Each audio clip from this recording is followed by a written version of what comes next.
And welcome to Ramzan fit with me Sidra Iqbal. आज बात करेंगे आपकी हाइड्रेशन के हवाले से। हमें पता है कि दिन में कम से कम 8 ग्लास पानी पीना चाहिए, लेकिन क्या ये ओवर सिंप्लीफाइड सलाह है? खास तौर पे रोज़े के बाद, यानी अगर आपने सुबह सहरी में 1-2 ग्लास पिए, पूरा दिन आपने रोज़ा रखा है और फौरी तौर पे रोज़ा खोलने के बाद भी आपसे इस कदर पानी नहीं पिया जा रहा, so are you making a mistake? या इसको कैलकुलेट करने का तरीका अलग है? सिर्फ जब प्यास लगे तब पानी पीना चाहिए, या ज़बरदस्ती इफ्तार से लेकर सहरी तक बहुत सारे ग्लास पानी के पीने ज़रूरी हैं? क्या ये पानी वाकई अब्जॉर्ब भी होगा?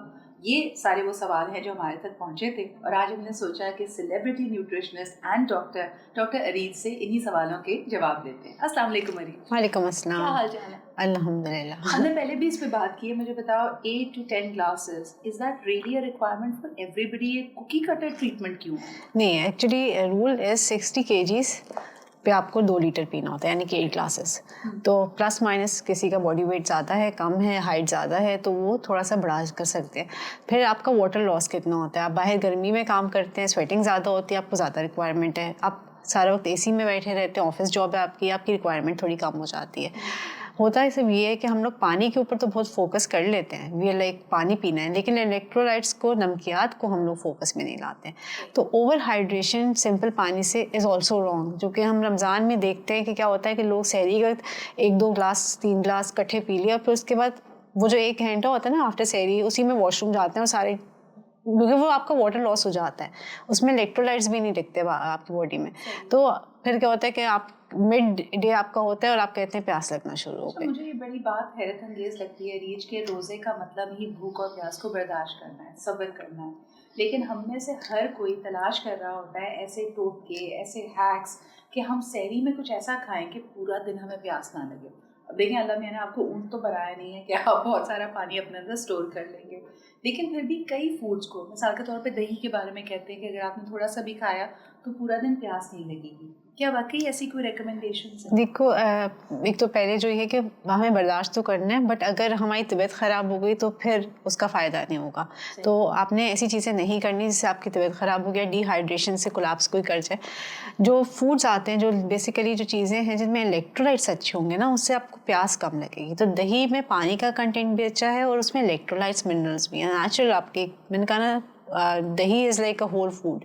उसमें आपको फैट्स भी मिल जाएंगे, आपको प्रोटीन्स भी मिल जाएंगे, आपको पानी का कंटेंट, आपके इलेक्ट्रोलाइट्स। तो आपने इलेक्ट्रोलाइट्स, मेन जो मैं चीज़ कर रही हूँ ना हाईलाइट, दैट इज़ नमकियात, इलेक्ट्रोलाइट्स। हम लोग सुनते हैं पानी, तो हमने सुना है, ये चीज़ इंपॉर्टेंट है, क्योंकि जितने मिनरल्स हैं वो मिल के बनाते हैं। जैसे सोडियम हो गया, पोटेशियम हो गया, आपके बॉडी में कॉपर है, मैग्नीशियम है, ये सारी चीज़ें वो होती है जो हमारी मसल को, हमारे सेल्स को ऑपरेट करा रही होती है। तो मुझे बताएं कि अक्सर हमें पता नहीं होता, हम कहीं बाहर कुछ खा रहे हैं, या तो सैलेड कोई ऐसी ले ली, कोई फ्रूट ऐसा ले लिया और आपको फूड पॉइजनिंग हो गई, तो फिर हमें क्या करना चाहिए? और ख़ास तौर पे अगर रमज़ान जैसे हैं, आपके पास एज अ डॉक्टर कोई आता है अरीज, आप उसको फिर भी रेकमेंड करती हैं कि अगले दिन रोज़ा रखें? देखो, वेरी करता है। If the patient is really severely dehydrated, जिसको कोई फीवर के साथ हो गया, इन्फेक्शन हो गई, तो फीवर हो गया, तो वी डोंट एडवाइस कि आप रोज़ा रखें। लेकिन अगर किसी को स्टेबल है, कोई उसकी हाइड्रेशन ठीक है, वो कॉम्प्रोमाइज़ नहीं हुआ कोई उसका सिस्टम, तो देन इट्स ओके। लेकिन वही बात है कि अगर आपको लगता है कि आप नहीं रख सकते, तो फिर आपने उस पर जो है ना रिस्क नहीं लेना कि आधा दिन के बाद आप वापस आ जाएंगे, ड्रिप लगा दें, तो फिर आपका रोज़ा भी एक तो प्रॉपर नहीं हुआ, आप को फिर दोबारा से रखना भी पड़ेगा, और आपने अपने आप को रिस्क पे डाल दिया ना। तो ये आपने कॉम्प्रोमाइज़ नहीं करना कि अल्लाह ताला ने कहीं भी नहीं कहा। अल्लाह ताला ने बहुत सहूलत हमें दी हुई है। जैसे हमारे पास नर्सिंग मदर्स आ जाती हैं, एक्सपेक्टिंग मदर्स आती हैं, ज़िद रखी होती है कि हमने रोज़ा रखना है, तो आप हमें वो डाइट बताएं कि हमारा नौजिया भी कंट्रोल रहे, हमें भूख भी ना लगे, फीटल मूवमेंट्स भी ठीक रहें। तो भाई अल्लाह ताला ने आपको एक सहूलत दी है, तो आप अपनी हेल्थ पे कॉम्प्रोमाइज़ नहीं करेंगे कहीं पे। All know for a fact कि डॉक्टर अरीज को शुगरी सब शरबत बिल्कुल नहीं पसंद, और वो कहती हैं कि ये एक मिस्टेक है जो हम अपने इफ्तार में कर रहे होते हैं। जब बहुत ज़्यादा प्यास लगे अरीज और आप शरबत नहीं चारी के लोग पिएं, तो फिर हाइड्रेशन के लिए क्या पिया जाए? देखो, सहरी में तो मैं कहती हूँ कि आप नमकीन लस्सी बना के ले सकते हैं, that is an excellent thing, क्योंकि आपने उसमें पानी का भी हो गया, आप थोड़ा सा सॉल्ट डाल लें, पिंच ऑफ सॉल्ट। अगर आप इलायची का पाउडर डाल लेंगे वो प्यास को बहुत रोकता है, तो आपके लिए बहुत अच्छा हो जाएगा। इफ्तार में जो मेन चीज़ होती है ना, इफ्तार में ही शरबत सबसे ज़्यादा हम लोग यूज़ करते हैं। फ्रूट ब्लेंड्स आप ले लें, जैसे कोई भी 2 फ्रूट को ब्लेंड कर लें। आजकल वाटरमेलन भी आया हुआ है कराची में, तो बहुत ईजीली अवेलेबल है, तो आप उसको तरबूज का शरबत बना के ले सकते हैं, लेकिन जूस निकालना नहीं है, ब्लेंड करना है। स्ट्रॉबेरीज आई हुई हैं, आप स्ट्रॉबेरीज की स्मूदीज़ बना सकते हैं। 2 फ्रूट स्मूदीज़ जिसमें आप दही और दूध का इस्तेमाल करते हैं, देयर एक्सीलेंट सोर्स के आपकी डिहाइड्रेशन भी अच्छी रहेगी। आपने फ्रूट भी ले लिया, आपने कुछ एंजॉय भी कर लिया because it's a different flavour. और आप उसके साथ जो है ना थोड़ी एक्सपेरिमेंट कर सकते हैं। कोई 2 स्ट्रॉबेरीज के साथ आप एप्पल डाल लें, कभी आप वाटरमेलन डाल लें, कीवी के साथ कोई चीज़ मिक्स कर लें, तो you have like lot of options. अच्छा, हमारे लिए तो शायद हो सकता है आप शरबत को रेजिस्ट कर लें, लेकिन जो हमारे नन्हे रोज़ेदार हैं, 10 साल की उम्र के बाद बहुत सारे बच्चे अटेम्प्ट करना शुरू कर देते हैं।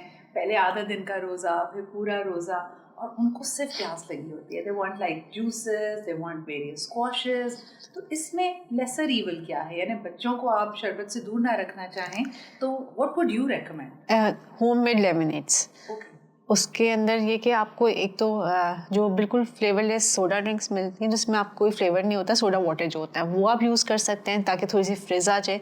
लेमन यूज़ कर सकते हैं, थोड़ा सा आप कोई काला नमक डाल लें, टेबल सॉल्ट डाल लें, आप थोड़ी शक्कर डाल लें, अगर हनी डालना चाहते हैं हनी डाल लें, तो आपका वो बहुत मज़े का एक ड्रिंक बन जाता है। पाइनएप्पल के साथ आप बहुत अच्छी ड्रिंक्स बना सकते हैं इस तरह की, कि आप पाइनएप्पल को you can blend it with some milk, and अगर चाहे तो कोकोनट मिल्क यूज़ करना चाहे तो पीना कोलाडा जैसा बन जाएगा। Otherwise you can just add the soda water and उसके अंदर फ्रिज आ जाती है, तो वो बड़े मज़े की बनती है। अच्छा, यहाँ जब छोटे बच्चों की बात हुई तो सीनियर सिटीजन्स का भी जिक्र करना चाहिए।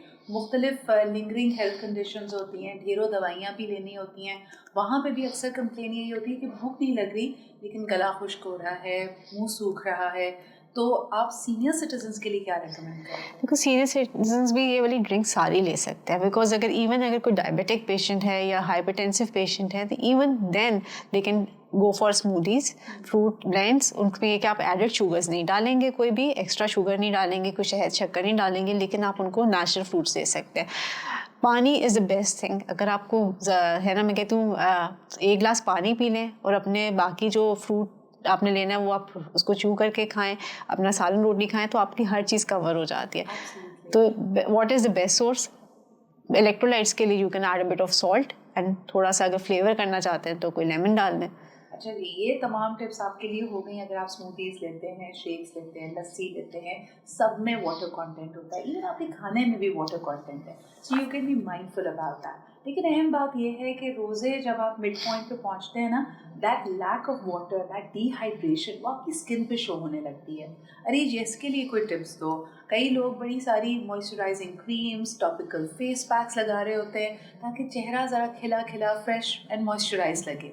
इसमें आप क्या रेकमेंड करती हैं? अच्छा, एक तो डिहाइड्रेशन जो स्पेशली आपकी स्किन को अफेक्ट करती है ना, वो fried oily stuff which we actually enjoy during iftar, और दूसरा कैफ़ीन, कॉफ़ी हो गई, चाय हो गई, सॉफ्ट ड्रिंक्स हो गई, तो ये आपने अवॉइड करना है ताकि जो आप पी रहे हैं, पानी पी रहे हैं, स्मूदीज़ पी रहे हैं, उसका बेनिफिट कैसे होगा कि वो एब्जॉर्ब हों। तो जब आप ये कैफ़ीन वाले प्रोडक्ट्स लेते हैं तो दे एक्ट एज डायोरेटिक, यानी कि पानी निकालते हैं आपके जिस्म से, तो आपने जो लिया है उसका फ़ायदा नहीं होगा।